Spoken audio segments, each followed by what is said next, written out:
Jrue Holiday trade rumors are starting to pop. We'll address those and 5 things you need to know before the Celtics make any kind of trade right now on the Locked On Celtics podcast.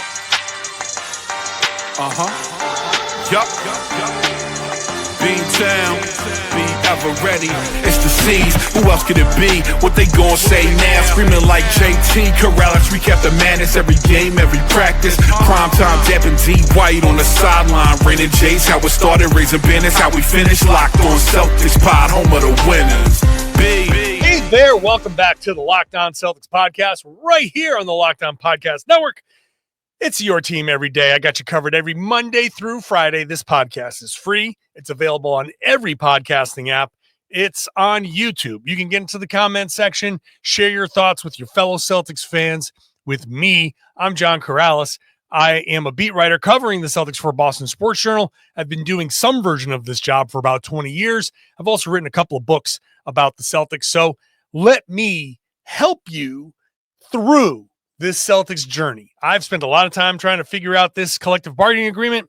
In fact, full disclosure, this is my second podcast trying to explain it because I got a very major thing wrong in the first one, so I had to do it all over again. But I caught it. I got it. That's how confusing this stuff can be. Today's show is brought to you by FanDuel. Right now, new customers can get $200 in bonus bets when your first $5 bet wins. Yeah, it's crazy out there, but look, I'm here. I got it. I figured it out. It's wild. We've spent like the past week kind of bemoaning this new system. It is what it is, and we've got to live with it. We've got to address it. We've got to just understand it as best we can. I am going to spend the next half hour or so trying to make it as easy as possible for you. Later in the third segment, those specific rumors when it comes to Jrue Holiday, Dallas Mavericks, LA Clippers as of right now. But first 2 segments, 5 things you need to know before the Celtics make any kind of trade. And this is just, it could be Jrue, it could be Kristaps, it could be anybody, but this sets the table for this Celtics offseason. So number 1, the first thing the Celtics are trying to do is they're trying to mitigate the damage. They are being forced over the next few years. It's going to be a teardown at some point. How it goes, we don't know. This is all very new to every one of us. And the full impact of what this CBA is going to do to the league, still figuring out. It's probably going to be a crazy summer. The Celtics are going to be kind of thrown into this mix. And because of the rules, there aren't as many teams out there that can take a salary dump.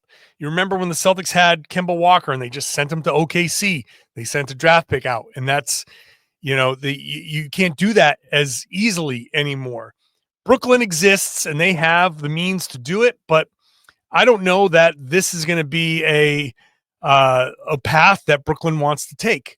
Right? There's a lot of competition for their cap space, and do they want to take one big salary that eats it up? Or I think the smarter thing for Brooklyn to do would be like, let's split this sucker up and get first round picks from a couple of teams. Let's see how we can maximize this space. So I don't think they're going to take Jrue Holiday $32 million into into that space, which teams might have done in the past. I would say, is there an 18 million out there to take? Is there a 17 million out there to take and offer up, those teams offering up picks? So that is the, I think, path that Brooklyn is going to take. So Boston's going to have to take players back. So they're trying to mitigate the damage, the value that they get back. I'm setting this up. This is point number 1 because I want you to understand the Celtics are not doing a traditional trade. They're not taking back value the way you normally see value. They're cutting costs and they're trying to get back somebody that's good or good enough. Good enough is probably the way to look at this. Where when you get that, when you see who the Celtics get, you go, all right, I can live with that. That's the goal. So number 1, whether it's Holiday, Porzingis, or whomever, the value to Boston is You're not spending as much money. You're getting closer, if not under, the second apron. And the player you get back is fine. So I know it's going to happen. Don't look at it like, why does Brad do this deal? This deal sucks. Brad's going to have to do a bunch of deals that he wouldn't normally do. That's what we all have to wrap our heads around. Number 2, big deal here. Big deal here. Salary matching rules are different for different teams. So Jrue Holiday makes $32 million $32 million. The Celtics, if they're trading with a second apron team, have to take back exactly what he makes. If they're trading with a below second apron team, they can get to a different place when they're dealing, if it's a first apron team or an over the cap team, but below the apron, or an under the cap team. There are 4 different tiers here. And Holiday, for 2 players making X amount of dollars, whatever the number is, forget specific salaries. The rules for the first apron teams are not exactly the rules for the over the cap teams, but below the aprons. And they're not the rules for the under the cap teams. So you might get confused by, hey, this proposal for Jrue Holiday to Dallas says this, but this other proposal, they say it doesn't work. But the salaries are basically the same. What gives? I hate to say it, but look, the way the system is set up, there are now 4 tiers. Under the cap is 1 tier. They have no restrictions basically at all. You can do whatever you want. That's the Brooklyn tier. Over the cap, but below the first apron, is your next tier. You're either an over the cap team, maybe you're a tax paying team, but you're not quite at that first apron yet. No trade restrictions either, but you have other things that can hurt you, right? So there are exceptions. I'm censoring myself to not complicate things is what I'm doing here. The over the first apron teams can do things, but not quite what the over the cap teams. So just if you're looking around and you're confused and you want to say, John, this Holiday trade to one team works and this Holiday same basically thing where this other team doesn't work. Why is that? It's because of this.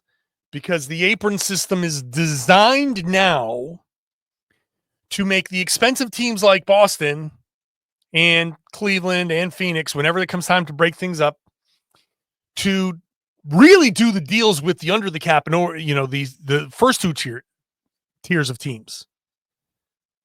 The reasoning is the over the apron teams, over the second apron teams especially, are really good because they've got all these guys making a ton of money. The theory is you've paid all these guys a lot of money. They must be worth something, so they're better, and we don't want you to be that good for that long. The under the cap teams are the bad teams, and we, the NBA, want the good teams to give the bad teams the good players. And so they can do kind of anything. They can sign any buyout player. They can sign any. They can make any trade. They can do anything. The apron teams have to start shedding, and eventually, where I think happens is most teams live in the middle. You're 2 second apron teams, 2 under the cap teams, and everyone else is kind of at the cap, over the cap, right at that first apron, maybe over the first apron, but not anywhere near the second apron. That's where the league wants. That's what the league wants it to be there. And I think there'll be a couple of bad teams rebuilding and a couple of teams like OKC in a couple of years that'll dip into that second apron for a couple of years to keep a run going. But then after a couple of seasons, right back down. This is how it's going to go. This is where we're going. So the restrictions on the first 2 tiers, less. Restrictions on the second 2 tiers, more. And the whole thing is centered around getting everybody around the same. It's nuts. It's parity or parity, Parity versus Parody. But it's all happening. So the next three things to know before we get to the third segment and the specific trade rumors. We'll talk about the restrictions, how they're calculated, how deals are structured, and why the Celtics do not have to get under the second apron right away. There is less of a time restraint than you think. That's all next. Today's show is brought to you by FanDuel. We know that the NBA playoffs are just about done here. I have started this podcast as OKC. Look, OKC had this game wrapped up from the beginning. We knew that was going to happen, but you could have had some fun in the fourth quarter here. Whatever you want to do, FanDuel makes it easy to stay in the game before tip-off, after tip-off, live as the game goes. You can do player props, performance trends, same game parlays. So you can just watch these games and figure out like, ooh, this guy's getting hot. I'm gonna put a couple bucks down on this guy to make a few more 3-pointers, or however you want to do it. If you've got a read on who's heating up, back it up with the same game parlay. Right now, if you're a new customer, you can bet $5, and if your bet hits, you will get $200 in bonus bets. So new customers, sign up at FanDuel.com, place your first $5 bet, make it a good one. And if it wins, when it wins, $200 bonus bets for you. Use the tools that are available at FanDuel. They have them right there when you sign in. Set your limit, set your budget. I do not want anybody to go overboard. Have some fun. Bet your disposable income if you want. If that's how you want to play it, go for it, but only what you can afford to lose so you can come back later and have some more fun. It's your life. It's your money. Just don't go overboard. Have some fun at FanDuel. It's the official sports betting partner of the NBA. Thanks for making Locked On Celtics your first listen every day. Go check out Locked On NBA. They'll have everything you need to know from OKC's win over the Minnesota Timberwolves and their ticket to the NBA Finals punched. So NBA Game Night will have all the specifics from the game, and Locked On NBA will have all the ramifications, especially what's happening next with the Minnesota Timberwolves. So that's all coming up on the Locked On NBA feed, wherever you get your podcasts. Okay, points 3, 4, and 5 of the 5 things you need to know heading into trade season for the Celtics. Number 3, the restrictions are based on how you finish the deal, not how the deal starts. So, important to recognize that the Celtics, as a second apron team, cannot aggregate players in a deal. You cannot send out 2 players to acquire 1. Now I'm going to get to point 4 that addresses this as well, but the Celtics, let's just pretend that they do send out 2 players to acquire 1. And you say, how the hell did they do that? If that deal gets them under the second apron, then it is illegal because the restriction is based on how the team finishes the deal. So a second apron team that on its own cannot aggregate players and remain a second apron team, that team can send 2 players out if at the end they are below the second apron, even by a penny. It's what happens after. So keep that in mind, because if the Celtics could easily pull this off, the Celtics could do a 2-for-1 somehow, and you go, I didn't think you could do that. It's because the restrictions are based on how you finish the deal. Very important to note here. Very important to note. Aggregating players hard caps you at the second apron, which is why you're not allowed to do it after the second apron. So the Celtics could theoretically, and I don't know the specific deal, but I don't care. They could theoretically send 2 players out, take back 1 player, get under the second apron. It would be legal afterwards, like I said, even by a penny. but they could not spend 2 pennies after that under any circumstances. So they would still have to get further under that second apron to do any other business, including sign a player, including sign a draft pick, any of that stuff.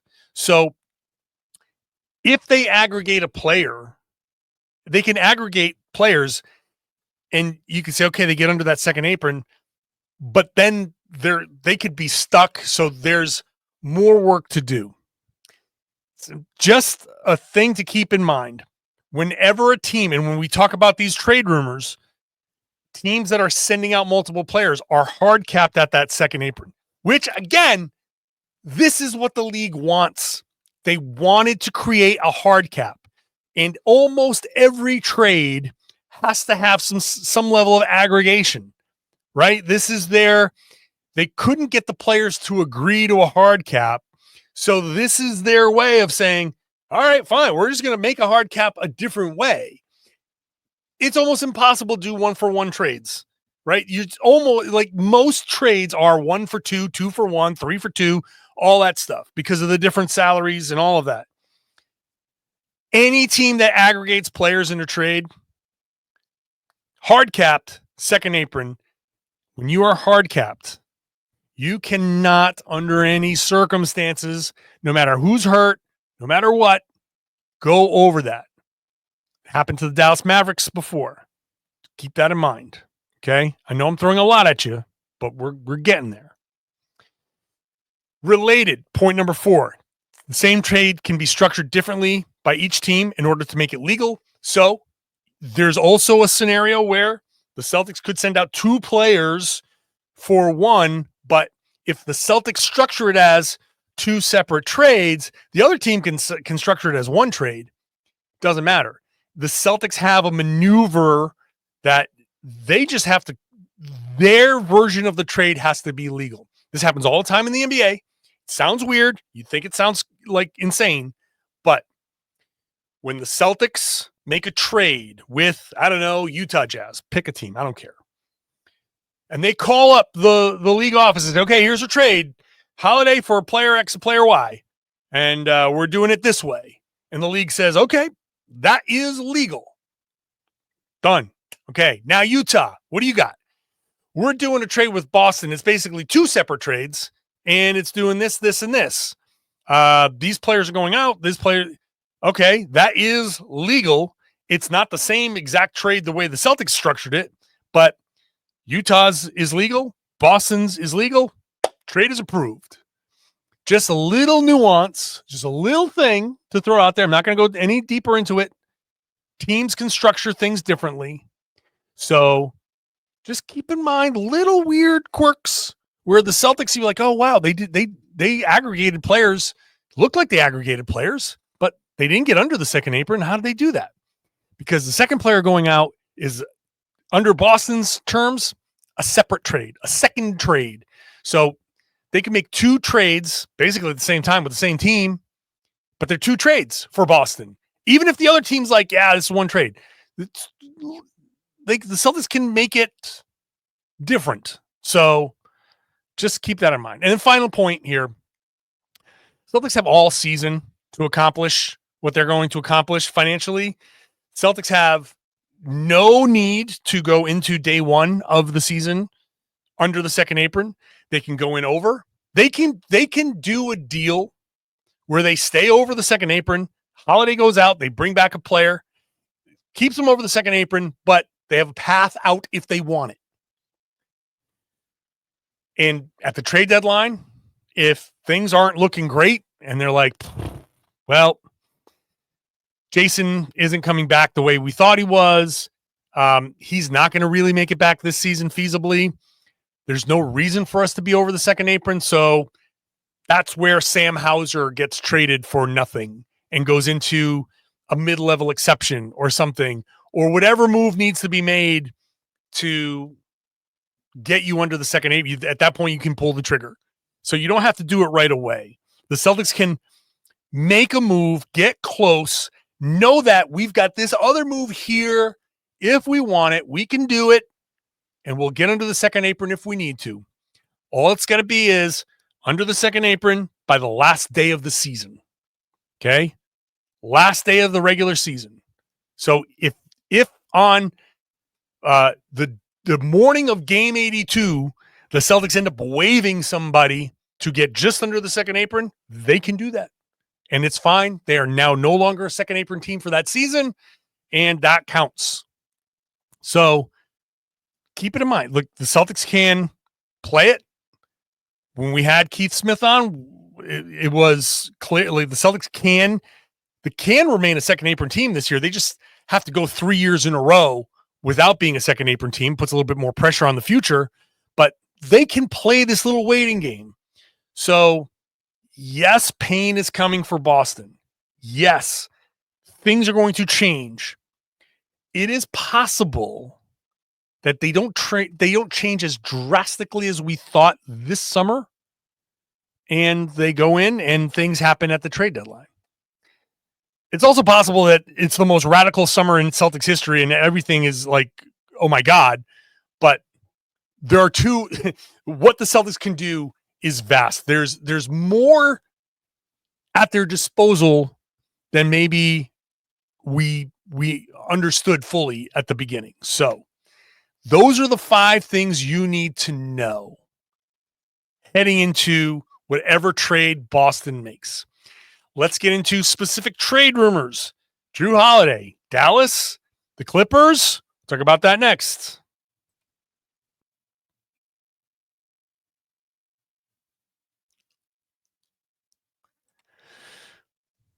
Thanks for making Locked On Celtics your first listen every day. Go check out Locked On NBA Big Board.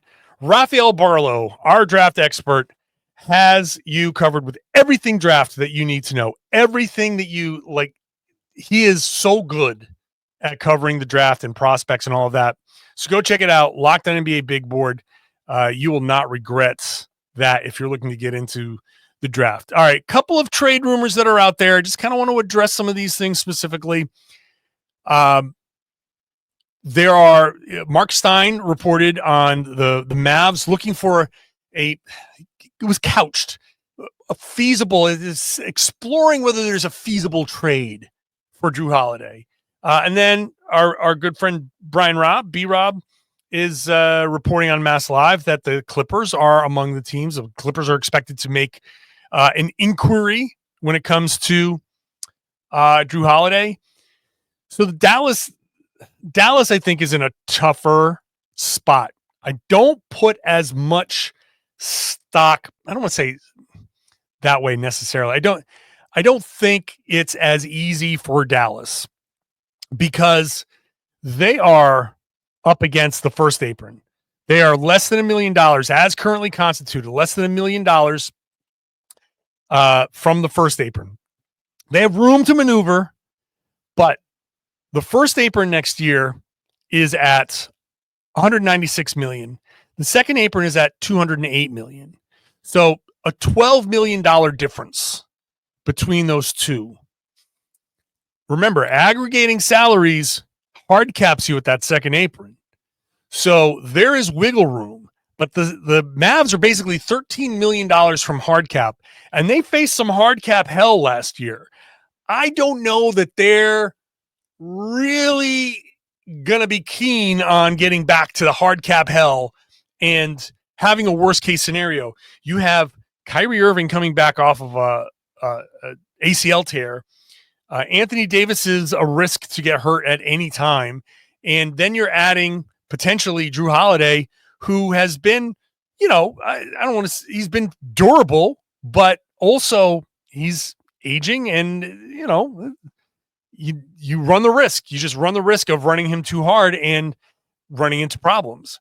So I don't know that the Mavs are just a one team for one team. People talk about Daniel Gafford and PJ Washington and guys like that. You're gonna have to throw 2-3 players in there to make the numbers work. And you're taking back probably the way the rumors have been kind of out there, or the people trying to sift through this stuff. you're taking back $6, $7, $8 million more. You're only giving yourself $4 million of wiggle room. There will have to be something else. I feel like the Mavs would be a little gun shy on something like that. If Holiday does go to Dallas, it won't be Porzingis.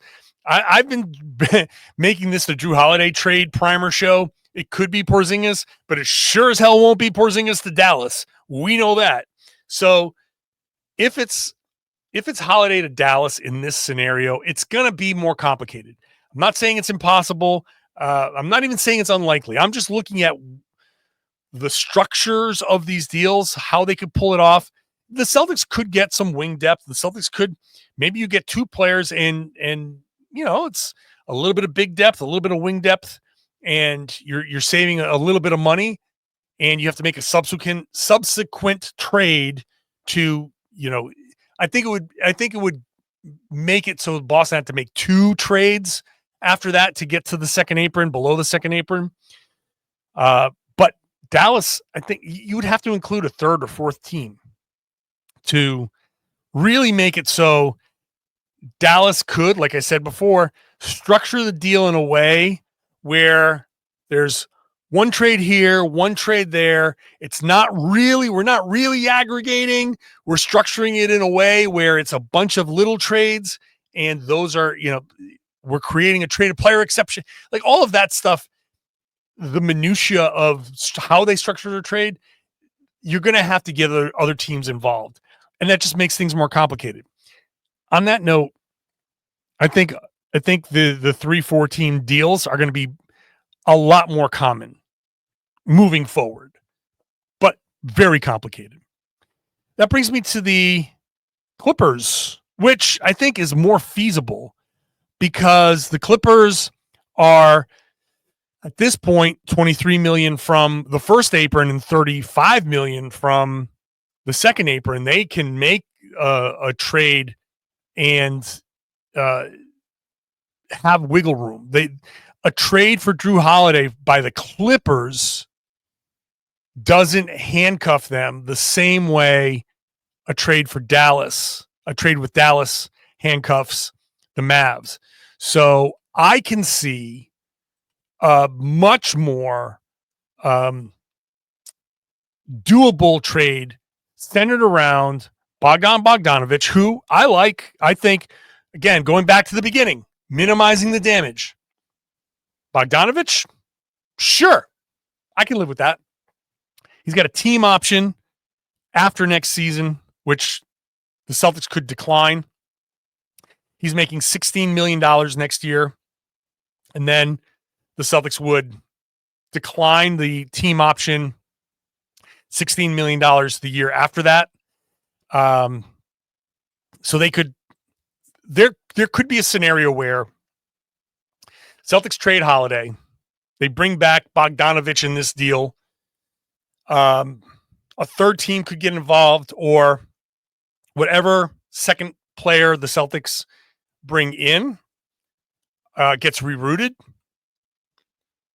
And the Celtics could end up saving $16 million on their quest to get under the second apron just in this deal alone with the Clippers, if it's structured the right way.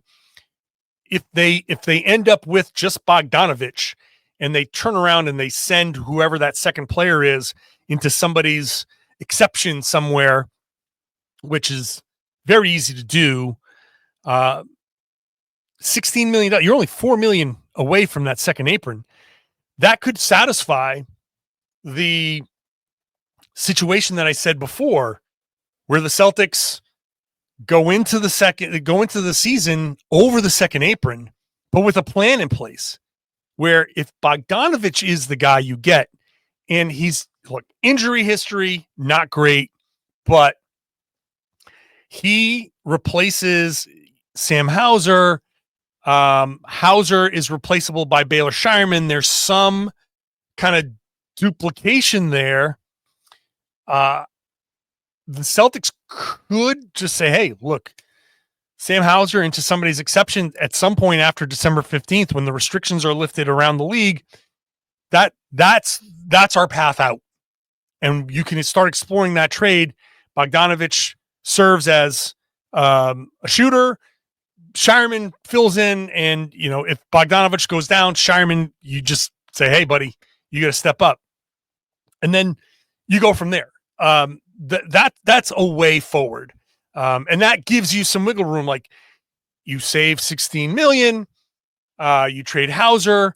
Now you're down to $6 million under the second apron.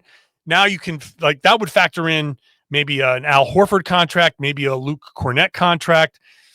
You could make another move and be comfortably under that second apron. So the Clippers situation, I like it. I think the return would be doable. It satisfies point number one for me. Minimizing the damage, I can live with it. Maybe it's a 1-year rental and you move them or let them walk at the end of the year for tax savings. Fine. I'm anticipating that anyway. Satisfies that for me. It sends Jrue Holiday home to Los Angeles and puts him in a halfway decent situation. You're not sending him to Chicago. You're not sending him to Atlanta. You're sending him to Los Angeles. And you know what? That's not so bad. I think you're doing Jrue a favor. You're doing Jrue, you're doing right by him because he gets to go home to LA. He gets to play for a good team. And you know what? A good place to, I don't know if that's where he ends his career or not, but that's all you can ask. So I think it would make Jrue happy. And hey, the Clippers can sit there and be like, hey, the last two teams to trade for Jrue Holiday won championships. So you can kind of hey, let's try to do this a third time. So I like that. I like that scenario much better than the Dallas scenario. So, and I think he fits what the Clippers are trying to do. Like, just age wise, they're making one last gasp. Here's your last gasp. So give it a shot. And then if the Clippers need to trade him, or he could just retire, or whatever. But whatever happens after this year, that after that trade is whatever happens. So I think the Clippers are a very feasible trade partner for Holiday. I like that. Probably going to be my preferred destination for Holiday at this point. I don't know. I like Bogdanović. Am I crazy? I'm not like enamored by him. I'm not like saying you got to get him, but on my list of guys where I'm like, okay, a season of this guy, I'm cool. Him, Colin Sexton. I'd be cool with Colin Sexton. A couple other names on that list, but like if it's Bogdanović, I'm cool. I hope that you enjoyed the show. I can tell you that the second time around doing this podcast was so much better than the first time of me doing this podcast. I honestly didn't like the show that I did. I think I probably didn't like it because I realized halfway through that I probably wasn't getting something right. But this one I feel good about. I'm here to make sure you are informed, hopefully entertained on the way to being informed. And I know this sucks. You didn't want to be listening to this. You want to be getting ready to face the Thunder. It is what it is. Like, I hate it, but this is where the Celtics are, and this is what's next. And I would have much preferred to be doing a summer of basking in the glow of a second championship, but it's not to be. Hopefully the Celtics can get back to some contention. There is a path to contention here. And I think the East is wide open. And we'll see what happens with the NBA Finals and OKC. Like, maybe them winning, that's great because they win and then they fall off. Champions don't repeat. Whatever happens to them, there's an opening for the Celtics next year. So hopefully you enjoyed the show. Hopefully you've learned something, and I'm hanging my hat on that. I do appreciate you listening, especially if you're still listening at this point. Thank you so much. Get into the comment section, share your thoughts, share your questions. I'll try to answer what I can. And I would love it if you shared the podcast as well. Tell everybody they should be listening to and watching the Locked On Celtics podcast here on the Locked On Podcast Network. It's your team every day.